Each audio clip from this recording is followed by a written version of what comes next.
Thanks for staying with us. So this morning we'll be discussing the unwholesome practices that are quite overwhelming and prevalent in our society today.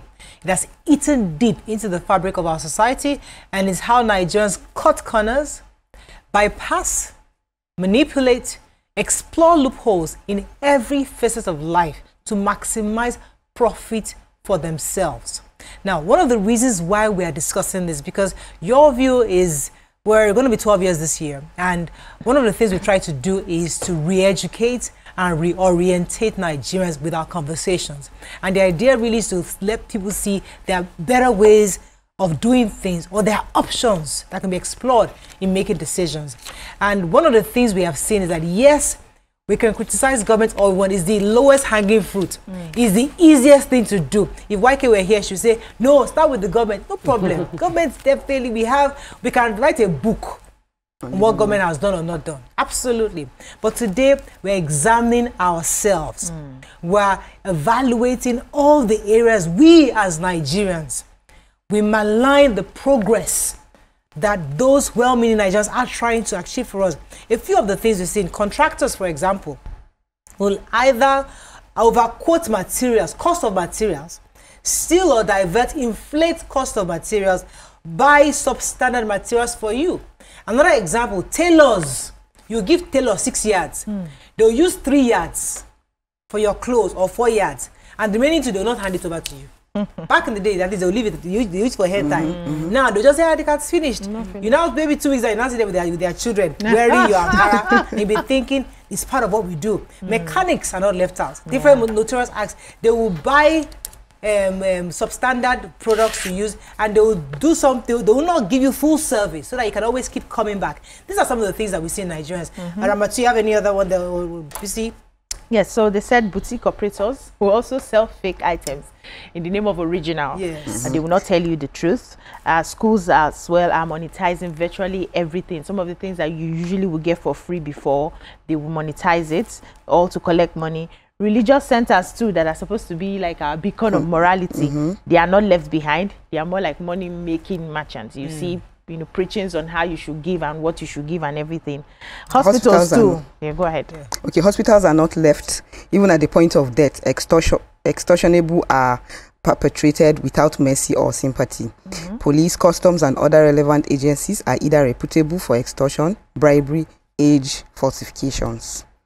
Okay, so for me, it's more about filling stations will adjust the meters, because you go to certain stations and you realize that what you're buying is not, you're not getting the value for what you're buying. So this happens a lot in our society. So for me, it's the judges and lawyers. I've had personal experiences in recent times with the judiciary process, and I feel like we're not fighting one another. At the point, I'm like, you and I, we are all Nigerians.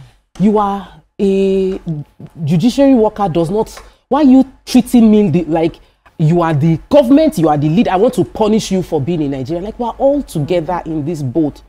There are also the civil servants that are meant to, you're supposed to walk into the ministry, you go in there and then they'll welcome you like, oh, this is Ministry of Work, so here, our own is to do road. You have a complaint, let me take it down for you. That would be, is a movie. I just played out a movie, because what you experience is, the reaction is not what you expect. The reaction is not, you're not welcome. How am I going to make money? You like, what's in it for me? And that conversation has nothing to do with it's just human to human interaction, where you are employed to do a job as a civil servant, and your reaction is not on how to do that job, but in finding a way where as like what opportunities to make money. Opportunities to make money is the scheming. That's what we're discussing. Yes. The natural attitude of scheming that we find in almost every corner of the country when you are examining what is going on. So I like how you started.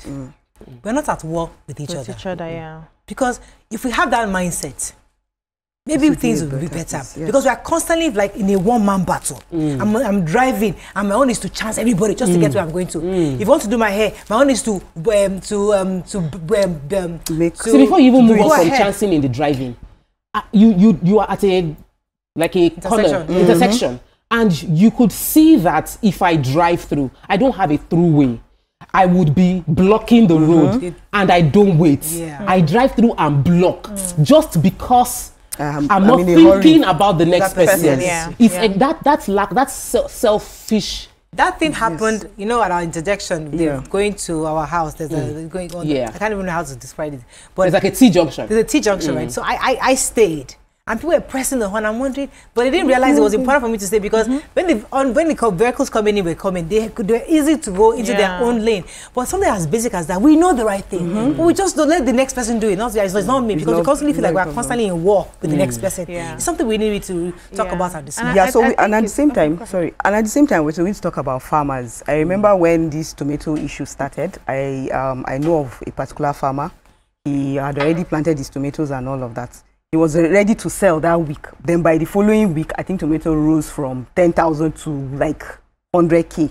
He didn't sell again. He sold it at 100,000. From that 10,000, you know, he's still going to, even if he had added something like, say, sell it at 15, 20, he would have still made profits because he had already planted the tomato a long time ago. But because of that opportunity of like, okay, tomatoes has gone up to 100, he sold it to 100, sold 100,000 and immediately. And you, guess what? Immediately he made that money. He was the talk of town. Things changed for him because he used small money to plant tomatoes. So we should have at least in times like this, you should have been, you know, you have shown a little bit of because this is the situation, is a situation that has come, and you'll have just been a bit nice in terms of price and all of that. I think what is playing out in every strata, because we can mention every ministry, every sector, everybody's complicit. There's nobody that is not doing one thing or the other against, you know, their neighbors and their customers and everything, right? But what I see is we have a depraved mentality, which if we need to solve this problem, we need to begin to change that mindset. And it's going to be it's going to take a lot from us. It's going to take a lot of sacrifice from us. Those things that we're already benefiting, we would have to stop benefiting it if we really want to change this. And it will take us a number of years.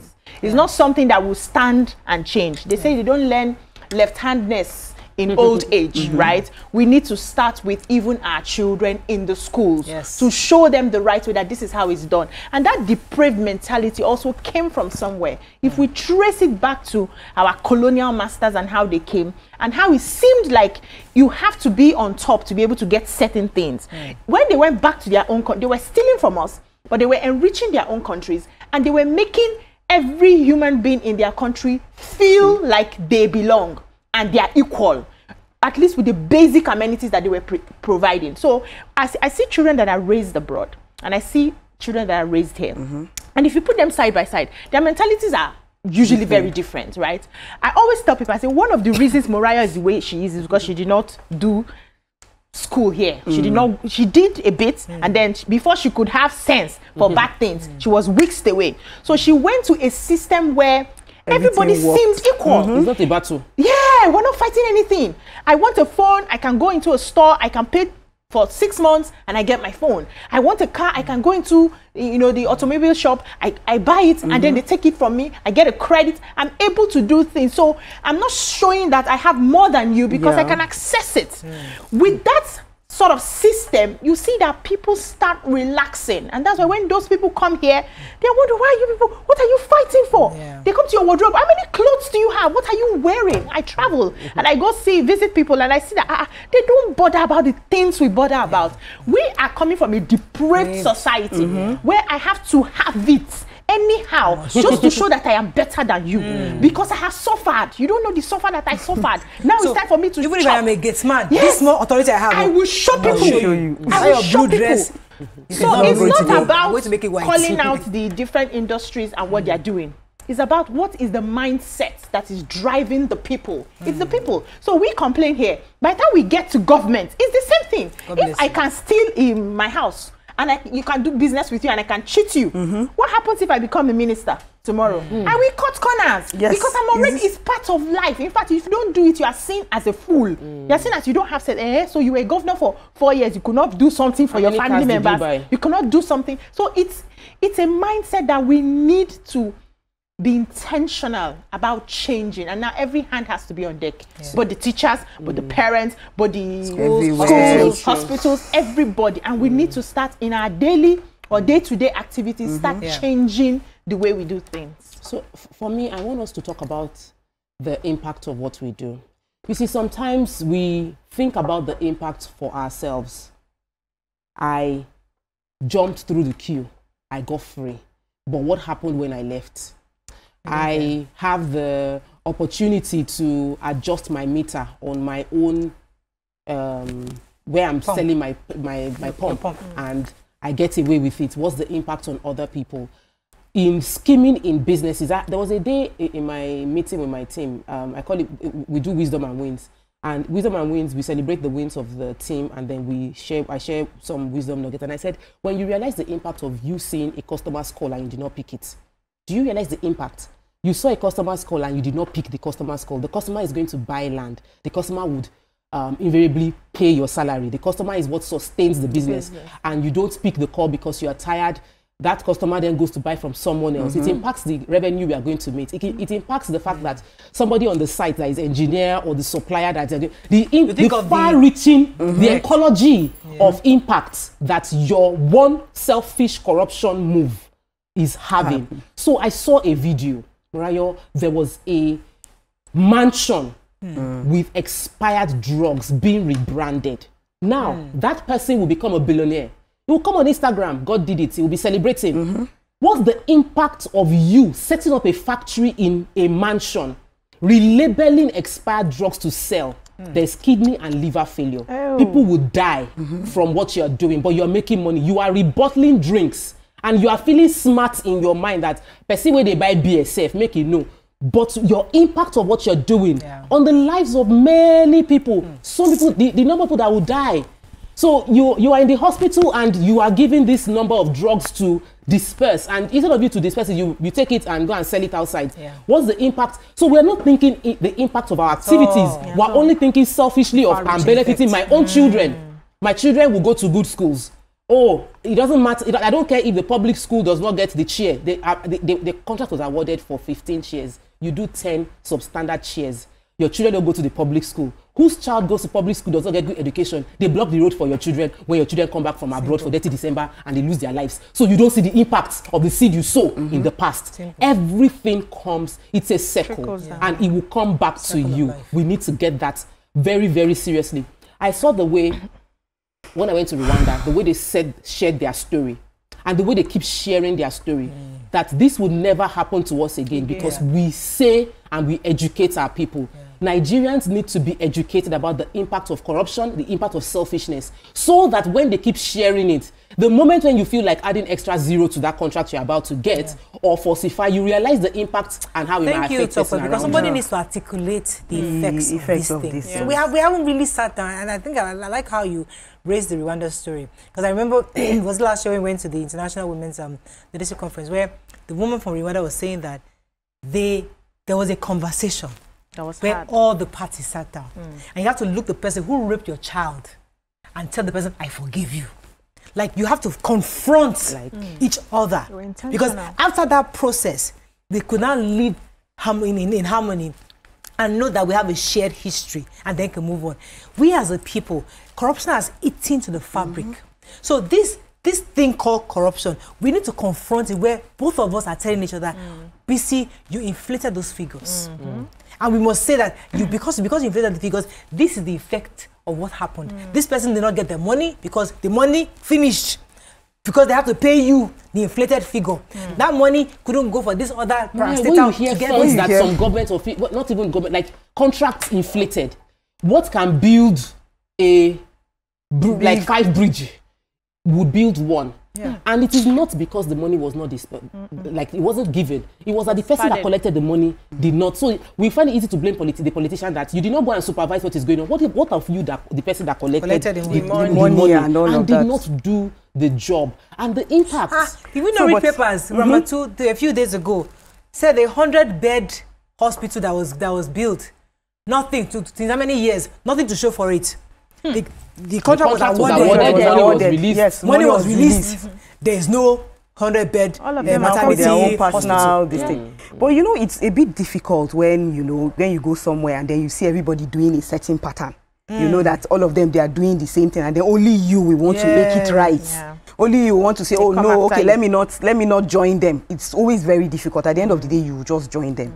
Because I remember there was a time where in school, right, you put out your rules and regulations in school, and you say these children shouldn't do this child shouldn't do this and all, and then you find out that there are some children that are being favored simply because their parents pay more money or have contributed one way or the other to the school. So those children, when they do something that's not right in the school, you see that they give them excuse and say no, it's okay. They don't even do any, they don't even punish them when they do something wrong in school. Their parents have. Because their parents have. So at the end of the day, all of us, we just have to find a way. I don't know how it's going to be, but if like 80%, 90% are into corruption, it's going to be very difficult for that 10% to be able to 90%, change. 99%. So To be able to change that. I think that's where myself and YK, and we had, I think it was yesterday or 2 days ago, where we were having this debate, like, in this basket, and she was saying that once the eggs are rotten, all of us get rotten. Yeah. And I'm thinking that even though 2 of us are not rotten, is there a way we can begin to convince and start sharing this positive story and try to educate those around in our circles? It's difficult. It is. It's difficult because if we don't do that, we will have a banana republic where everybody is just living and we are all, there's lawlessness. Yes. And it has happened in our country for a while. Yes. But how do we change it? Something must start from somewhere. So it's difficult if you do not have influence. And that's why, you know, me and back to YK will leaders. always go back to Leaders. the people who are at the helm of affairs. It's not the child that brings the change to the house, right? Till the father wakes up to say, okay, this is what we want to be doing in this house. You can just be making noise in your corner. Let me just give a very quick example. I remember the first time I started attending church in my house. And then I would sneak. They say, don't go to church. I would sneak, go to church and come back. Like, I've given my life to Christ and every day I go to church. The day they beat me, I say, you're not good. They locked the door, you're not going anywhere. There was nothing I could do. But when he gave his life to Christ, oh yeah, everybody. You have to follow them Yes, to church, you have to follow whether him. you give your life to Christ or not. But that's just by the way. So what I think is, we don't know our story. There's an adage my father-in-law always says. He says, if rain beats somebody to your house and you want to cover the person, don't be in a hurry to cover the person or to dry the person up. Ask the person, where did this rain start beating you from? If the person does not know where the rain started beating him from, he will not know who covered him when he got dry. So don't send the person away. Wait. I have to understand. Let me Should I take this take in call. pidgin? Wait. Okay. Let me take one. I need to process it. Bon, thanks for calling. You're live. Hello, Bon. Hello? You're live. Go ahead, please. Go ahead, Bon. Hello? You're live. Good morning. Good morning. Go ahead, please. Good morning, beautiful ladies. You're all looking good. Thank you, ma'am. Ramatu Inakwana. Napi, hello. Sadnu, yeah, what's Sadnu? Yes, ma. I want to contribute that as a mother, as a father, you should be a role model to your children. Your children should learn from you. Sometimes we lie, we pick calls and lie, and we are telling our children not to lie. What are we teaching them? This should start from our homes. True. As in, we should be role models to our children. Let our children see what we are telling them to do. Let them learn the good things we want to see in our government, the good things we want to see in our society. Our children should learn from us. That's my submission. Thank you very much. Amazing. That's So going to talking what about you modeling. said. Yeah. Should I repeat? Yes, repeat it properly. Yeah. So if rain beats somebody to your doorstep, Yeah. instead of being in a hurry, the way we are always jumping in to help people to cover the person, ask the first question: where did this rain start beating you from? Okay, If the person does not know where the rain started beating him from, he will not remember who covered him when he got dry. If you do not know your history, you will not know what to avoid. Light and darkness work together. If you've not experienced darkness, you will not appreciate light. So because we have forgotten where we came from, we have forgotten our identity, we have forgotten the stories of the Civil War. Many of our children, none of us here can even give the story of the Civil War. I heard firsthand from my father. He was quite very young at the time. But even at that, it was you know, his experience as a child that he gave to me. I can't even give the experience now. We have forgotten our story. Now, anytime we go to Rwanda and we see their genocide, the memorial ground and everything, we see all those things. We see how they kept the history, they kept the bones. You would cry, you would see the ammunitions that were used, you would see human beings, but you would see the children that were killed, their names. This is 4 years, this is 5 years. He was shot to death. You will see all of those things. So when we understand our history, right, we know what has happened in the past that did not work for us. Now we can itemize where we want to go and some of the things we can begin to do to get us there. So it seems like we're going round and round in circles. We have these conversations, even the leaders that get into public offices, they have this conversation. We have to change the corruption. We have to do things a better way. We have to do that. But people do not have a template of where we're coming from and what we want to change. So we're just, it's vague. We are having those conversations, but it's vague. A child cannot tell you what corruption is. Even some adults cannot tell you what corruption is. If we ask us our definition of corruption now, we all have different ideas on what corruption is. I'll respond to that. Let me take Suleiman. Suleiman, thanks for calling. Sorry for keeping you. Hello, you're live. You're listening to your TV. You're live. Go ahead, please. Hello, good morning, sister. Good morning, Suleiman. Go ahead, please. Hello, good morning, sister. Good morning, brother. Good morning, sister. Good morning.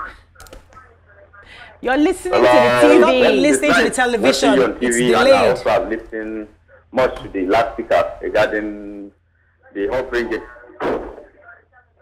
So regarding the trainings or the upbringings of the parents too. I'm speaking from Gombe anyway.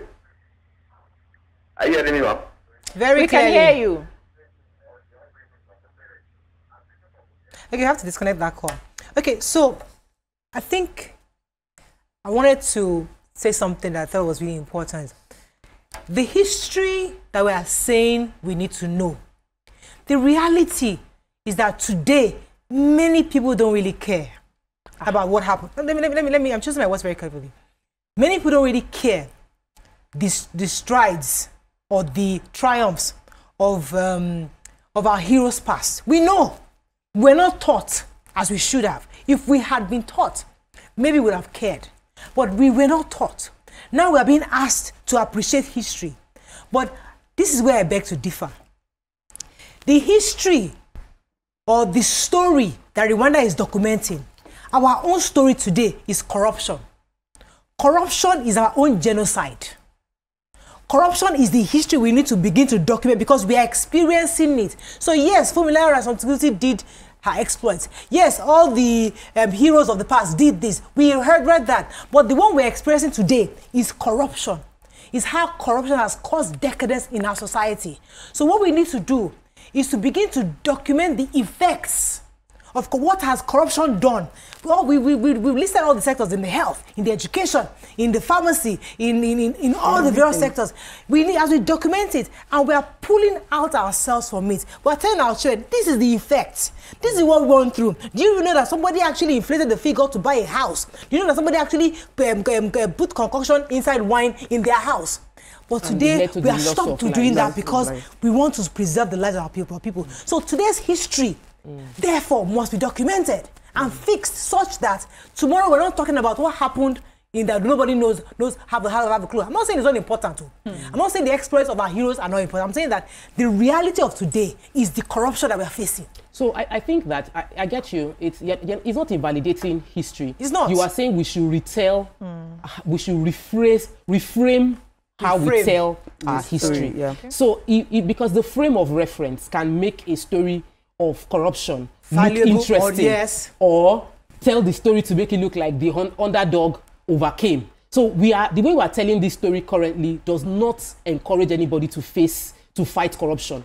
The way we have told our story of corruption in Nigeria does not make you feel like it makes sense for you to stay on the straight and narrow path. So we have to do that job of documenting our history, putting the right narrative into it. We did Praise for West class, and we read the Bible, and you read stories about gory things, like gory killings that took place. But they'll say God gave us the order to take our land at all costs. But what you did was you were killing people. Yes. But because of the reframing of the situation, it gives a sense of, oh, God gave us victory over the other people. So I think we owe ourselves, and this might fall under the, and we might come across, and that was what Ramatu mentioned about one person achieving driving change would seem tough. But if the person sticks to that ideology, you can achieve change. There's a video that went viral I saw of people on the sports field. Sports, you know, every football, before football match, you see the main footballer and a small boy in front of him. And then it started raining. And all of them were watching their small boys being beaten by rain. They were wearing a jacket. The small boys were wearing just a jersey. One man amongst the footballers removed his jacket and draped it over the boy. Goodness can go viral. Let's not assume the power of obedience. Okay. Everybody can see traffic light and be running, and you wait. Guess what? One person will go past you, second will go past you, the third person will wait. Because they can see you waiting. But if you feel like nobody is waiting, me too, I should move, everybody will continue bad. Let me pause you for a second, because I'm told that we have a live coverage of the installation of newly appointed monarchs in Adamawa State, scheduled for coronation today. So we're going to be linking up to that event right now. Others can watch us on YouTube online and on GoTV and Star Times. Yes. So just as the air effects, you know, can come across in the negative way when one person drives past the traffic light and other people just follow. If one person waits too, it might make you feel like, at first you might feel like I'm the fool because other people drive past. But guess what? Somebody waits behind you. And so it is important for Nigerians not to stop being good because they see a lot of bad things happening. And become bad because you feel being good has not favored me. It is a journey. We might think it might be the leader. Yes, the impact and the influence of the leader would be huge. But guess what? The impact and influence of that small boy who gives his food.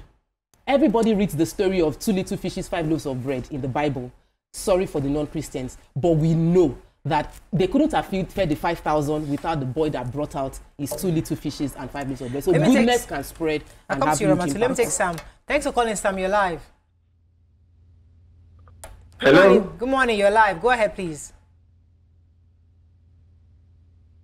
Hello, Sam. Hello, can you hear me? Very clearly. Go ahead, please. Oh, yes. Oh, thank you very much. I was just looking at the TV and your the TV is delayed. Just different. Anyway, if you can hear me clearly, I'm a first-time caller. Welcome and I'm to the happy show. I'm able to get through to you today. Welcome to the show. I'm just going to be brief. I live in the UK, and when we look at Nigeria from outside, you get a bit discouraged. Nigeria is a very beautiful country, and there's so many things that we want to see happening.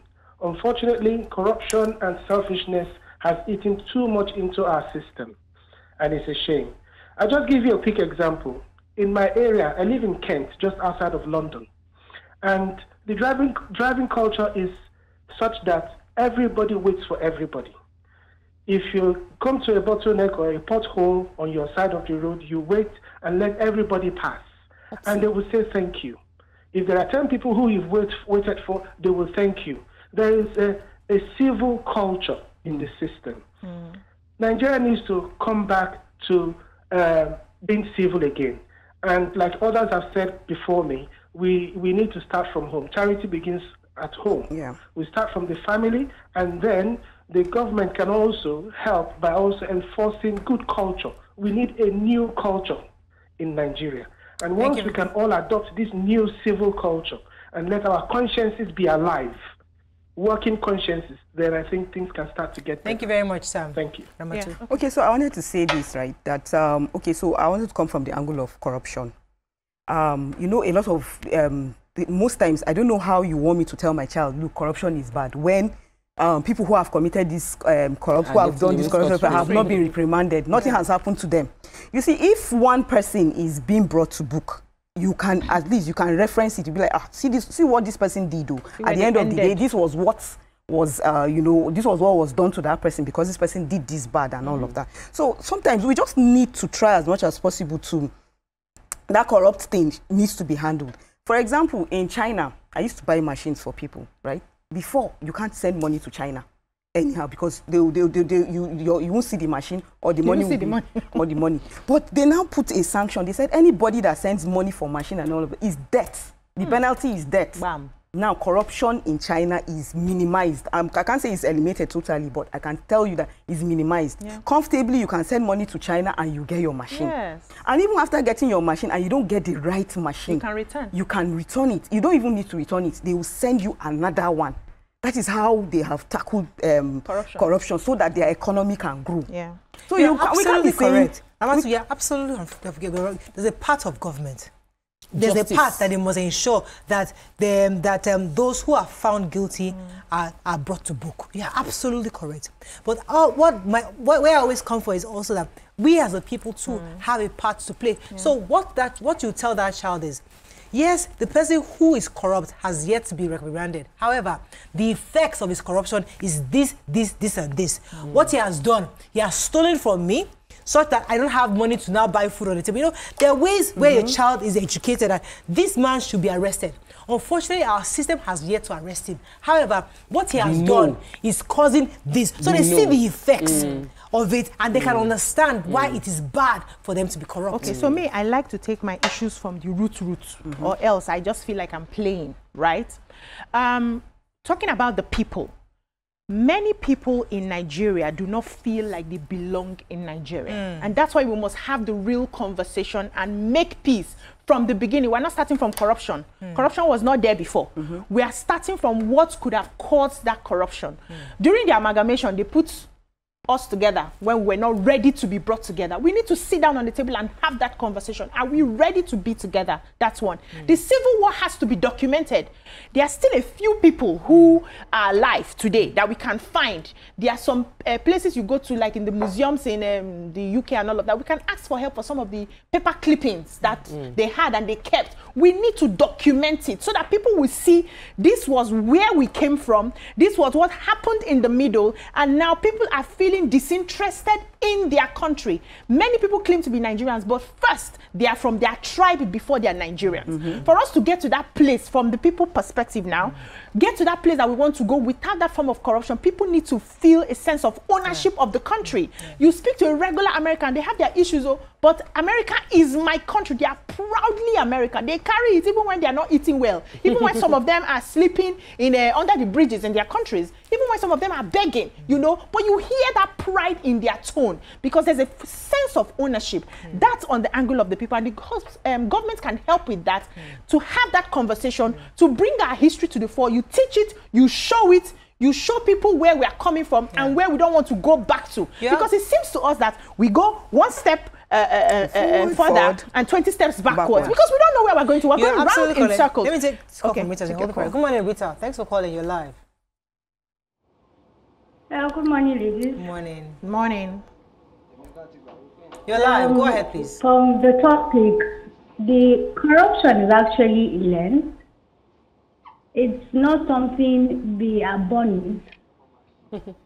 And if all of us generally were born with love in our heart. True. Oh, yeah, actually lost that. Let me let you finish. Yes, so we have to know where we're coming from. Very, very important. That's on the part of the people. When people now take ownership, okay, wow, these are some of the mistakes that we made. The apologists are giving left, right, and center. We use Rwanda a lot as example. Now, they had to come and apologize to each other. Yeah. And then we now decide, okay, this is Nigeria, our country, a country after our own heart. How do I preserve this country? I will not cheat you because you are my brother. Yeah. I will not do this to you because I know that even if it doesn't catch up to me, my grandchildren may be in that situation and it will affect them. Yeah. Now we cannot break down the, like Tope rightly said in the beginning, the consequences and how it trickles down. So because now a lot of people do not feel like. So you're absolutely correct, because this was my position when I came back from that international women's leadership after I heard that Rwanda story. But I was screaming it that we need to. We've had national conferences, but hasn't really addressed it. There has to be that conversation. I agree with you, because there's a part of our history that is still in our presence. That our fathers are still saying. Everybody's giving distorted versions. That is not. Nobody has told us what really happened. So you are right. Yeah, as long as that history is there, we can't move forward. Yeah, we have to address so we need to address it. You're absolutely correct. But the reality of today, what the history we are making today, is that also, we are is in corruption. Today so you're right. The past has shaped the eras where we are. And the one we are doing today too will shape the future if we don't start talking about it. And documenting it. So what we are going through right now, we need to start seeing the effects and acknowledging it. But we must address that one. It's extremely important. You're absolutely correct. Let me add something small, just small. Sorry, Tope. In addressing this present one now, the systems can actually take care of it while we're sorting out the history. The systems, proper systems and implementation of our judiciary, the rule of land, can actually handle this if we have the will. You know, you started to with, do it. where you started from was that is a mindset thing. Yes. You can, the mindset, you cannot, the mindset is not reframed or reshaped by just justice. It is reshaped by stories. Yeah, true. What we hear, what we see, it shapes us. So it's important that we tell the stories, and we tell the stories documenting the facts about it. So there was, when I was watching the, I think, was it NDLEA or NAFDAC that did that? One of the journalists went into into the house and was showing all the drugs, uncovered the drugs. I was like, my husband said, this is not just a situation. This is a let us break down what happens when you use this medicine. If you mistakenly use this medicine, what happens to your kidney? What happens to your liver? It is that story. Let us now say that this warehouse is full of 10,000 that had been sold over the past 1 year. Let's say that 1 million people touched the 10,000 cartons and used it, and those 1 million people now have kidney issues in the next 5-10 years. What will be the impact on our health sector when it happens to them? How would their families cope with paying the health bills? They will come on Instagram and beg for money. When we see the impacts, like we create the scenarios of how this thing impacts on lives, then we now no longer just flaunt wealth and see the person that has succeeded without questioning how you take. We know say you get warehouse, so the drug when they say now original, we start asking questions so that the small boy that is stamping it, because the owner of the warehouse is not the one stamping the fake drugs, but that small boy does not know the impact. That small boy can cause change. He can spread the story and say, I watched one documentary, your guy, what did they do for here no good? You know, say this thing feel lead to kidney failure for plenty people. You know, say the children will go suffer. That is how we achieve a different mindset. It is by telling the story and highlighting it, amplifying it. And also, let me go on a very short break. When we come back, we continue this and take some phone calls and some messages. Stay with us. We'll be right back.